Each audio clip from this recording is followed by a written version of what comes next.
Hello po, good morning po sa ating lahat. Ako po ang devotional ngayong araw. So, ang aking pong ibabahagi ay nagmula sa Santiago, verse 2 to 4. Sabi po dito, mga kapatid, mag-alala kayo kapag kayo dumaranas ng iba't ibang uri ng pagsubok. Dapat ninyong malaman na nagiging matatag ang inyong pananampalataya sa pamamagitan ng mga pagsubok. At dapat kayong magpakatatag hanggang wakas upang kayo maging ganap at walang pagkukulang. Ayun po, salamat sa salita ng Panginoon. Tayo po muna isaglit na manalangin. Hallelujah, Lord Jesus. Purihin ka, sambahin ka, dakalain ka, Panginoon, sa oras na ito, Panginoon.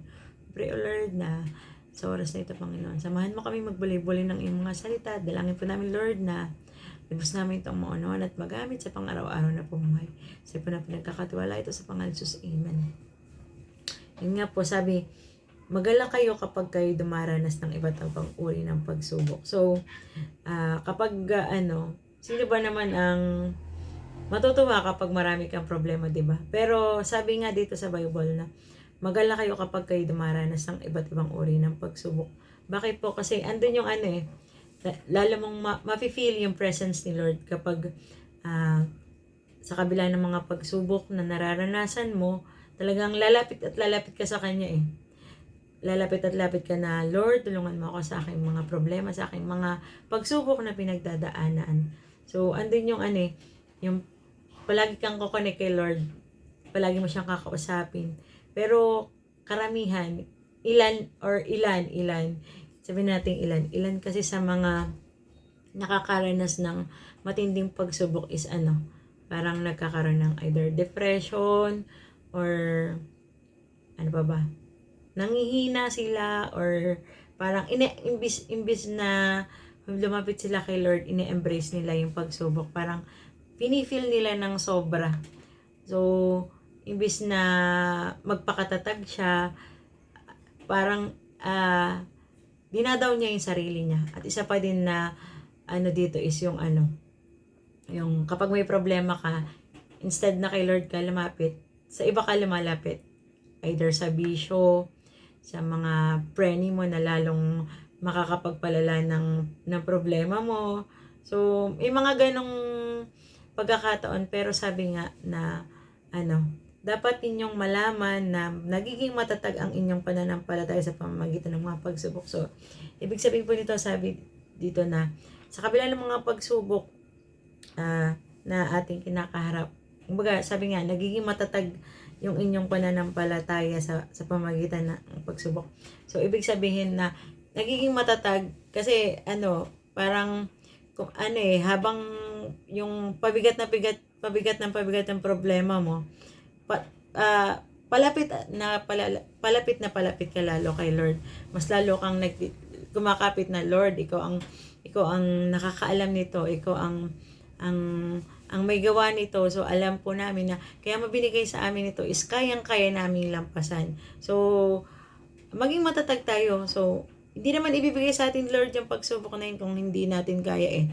Yung iba lang kasi kaya hindi nila kinakaya dahil hindi sila lumalapit sa Panginoon. Itiwala natin yung mga pagsubok na ating kinakaharap. Financial man, pamilya man, spiritual man, or emotional. Palaging kay Lord lang tayo magtiwala. Kasi, though may pamilya tayo na pagkakatiwalaan natin, pero iba pa rin na si Lord yung magbibigay ng solusyon sa ating problema. Kaya nga, dapat kayong magpakatatag hanggang wakas upang kayo maging ganap at walang pagkukulang. So, maging matatag lang tayo. Maging malakas pagdating sa problema, or itiwala natin ito sa Panginoon. Mag-pray tayo, magbasa ng Bible para maging magaan yung ating pakiramdam. So, ayun, talagang medyo mahirap pag may pagsubok, lalo na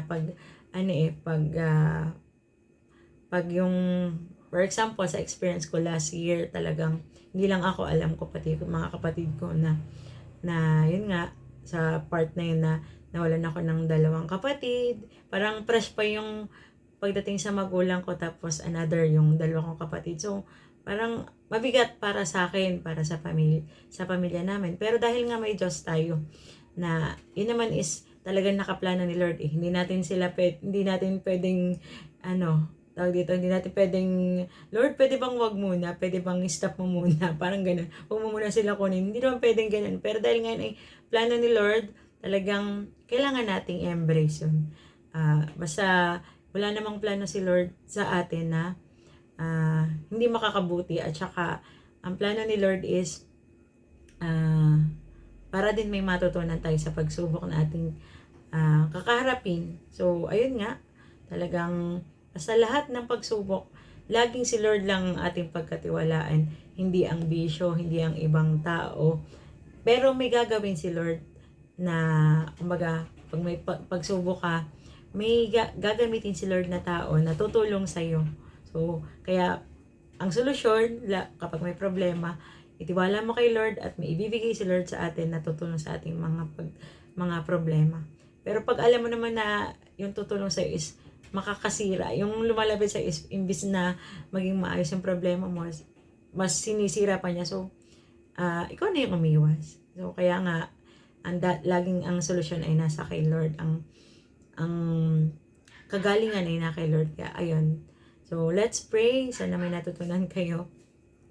Panginoon, salamat Lord sa oras na ito, na muli bigyan mo kami ng pagkakataon na magbulay-bulay ng iyong mga salita, Panginoon. At salamat Lord sa oras na ito, Panginoon, sa salita mo na ibinigay sa amin na